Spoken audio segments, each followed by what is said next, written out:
huge update which has just been done by DICE LA and EA Games regarding Battlefield 1, in particular the multiplayer. Now, first of all, I just want to say, unfortunately, I don't have any multiplayer gameplay at the moment, so I've just got the first level playing whilst I talk to you guys. So, first thing I'm going to do, okay, I'm going to jump straight into it. Regarding the update, customizations are now in the home screen, not just the multiplayer screen, guys. So in the home screen, you can now customize the main menu and your characters. Also, there is a new game mode included in the multiplayer known as Fog of War. This is now available on all of the consoles, you know, the Xbox One, the PS4 and the PC. From what we are aware, at the moment it's only on one map, Argonne Forest, but it is basically, it's a bit like Conquest and Team Deathmatch combined. You have to capture flags, and it's pistols only, and the entire map is basically covered in fog, hence the name Fog of War. And like I said, guys, I don't have any footage of it at the moment, but you pistols only, you capture flags, you kill enemies. It's basically, I'm going to put it, you also have limited HUD also, so you don't have the full thing like you've got here, as you can see on mine. You basically have what ammunition you have in your weapon as such, and with the scoreboard basically, which is always located at the top of the screen. That is Fog of War. Like I said, it's only available on one map, Argonne Forest, for EA, and guys have said they will be including more futuristic maps further on down the line. Next we have squad leader fix. If you have the orders, you can give orders. So basically in multiplayer you'll notice you have like this little squad command button where you can ask for orders, and then the squad leader will say attack this objective and conquest of whatever have you.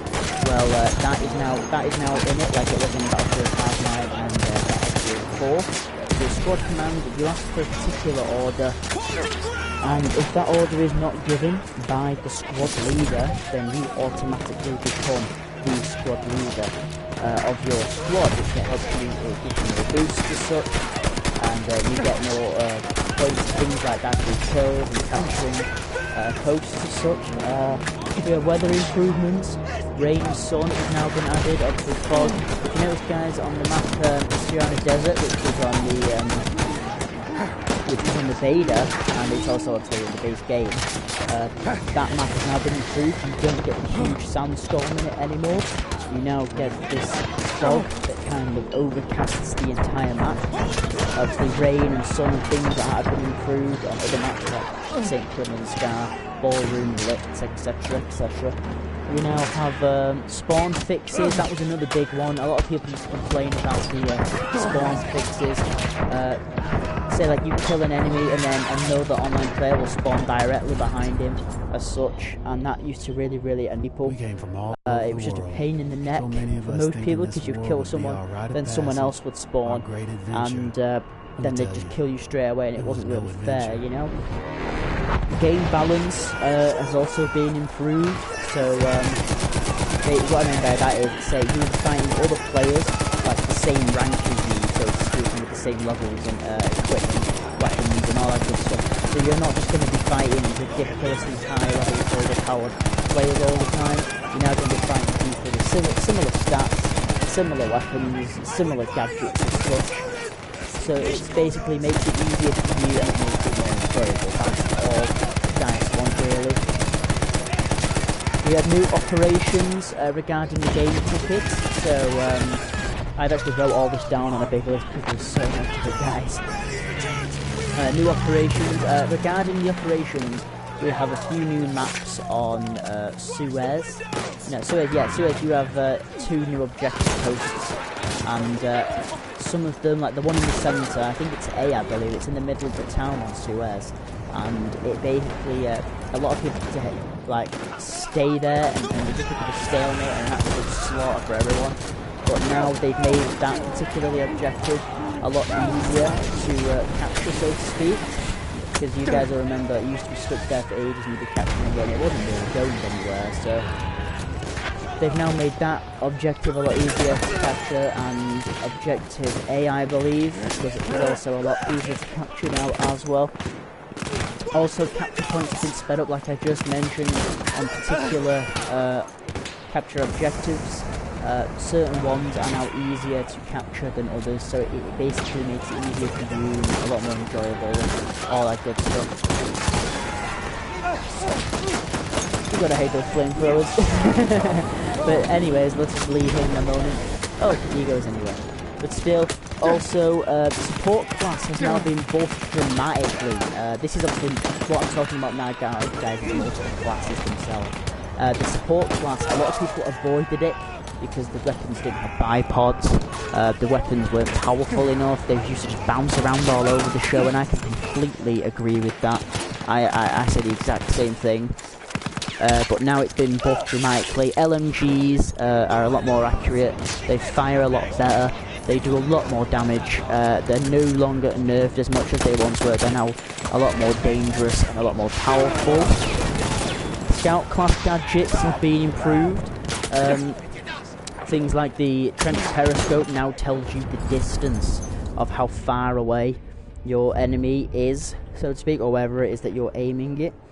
Another one is the Russian 1895 sniper rifle. It now reloads a lot quicker compared to what it once did, just like in the beta. It also hits a lot harder as well. The limpet mines for the support class do more damage. They're now indestructible, so other players can't shoot them. You basically, you just you plant it, wait for the timer to go off over an enemy vehicle, throw it over it, and boom, bob's your uncle, that's good to go. Trench periscope, like I just mentioned, distance has been improved. What else have we got? Mortar distance has now been increased. Some of you guys might notice when you're firing mortars in multiplayer, if you're firing it really, really fast, the game's animation cannot keep up with you and what is going on. And it used to just be like, your player would stay perfectly still.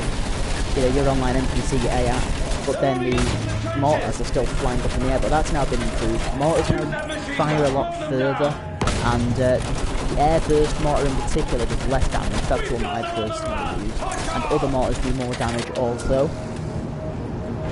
What else have we got? The Fortress gun does more damage. You guys all, no matter what map you've been on, particularly Barrow Fortress, that's a prime example.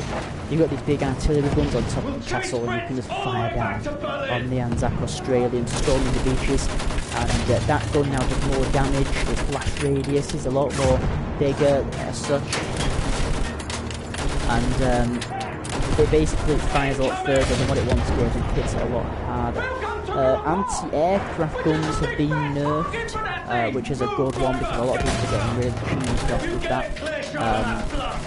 You know, like you're in the Behemoth or playing and an anti-aircraft gun, so they're like, and down you go, that's it, end off, you're done, you've lost your plane. But like I said, she's a lot of people off, but they've now been nerfed dramatically. They now do a lot less damage than what they once did. Aeroplanes are now a lot easier to control and fly, that's another one. Planes also do more damage also, I should include that. Planes, darts, things like that, they do more damage now to the environment or any aircraft, which is really, really good. I'm quite happy about that because I don't use planes that much personally, but I know a lot of people that do. So now for them to be nerfed, I think is a lot better. AA truck, yeah guys, is another one. The AA truck does less damage. You know, the anti-aircraft truck that you can jump in, it basically, people would camp in certain parts of the map, for example up on a hill, whatever, you know where I'm going with this, and they would basically just camp there and just fire down on people, you know. That now happens a lot less because the truck doesn't do as much damage, it's been nerfed. And it can also fire, it shoots a lot slower than what it once did. And, what's the other one? It basically can't fire as far, that's it. Its distance is being dramatically more compared to what it once was, which is really good. I'm quite pleased about that one. But then again, that's about it. So that's about all I really have for today, guys. I hope you enjoyed the video. That's with a few updates. Like I said, those are just the 9 details with a few important things in the middle. There was a lot more, but I can't really write it all down. So I hope you enjoyed today's video, guys. Be sure to like, comment, subscribe, please. I love you all. Have a good day, take care, and I'll see you in the next one.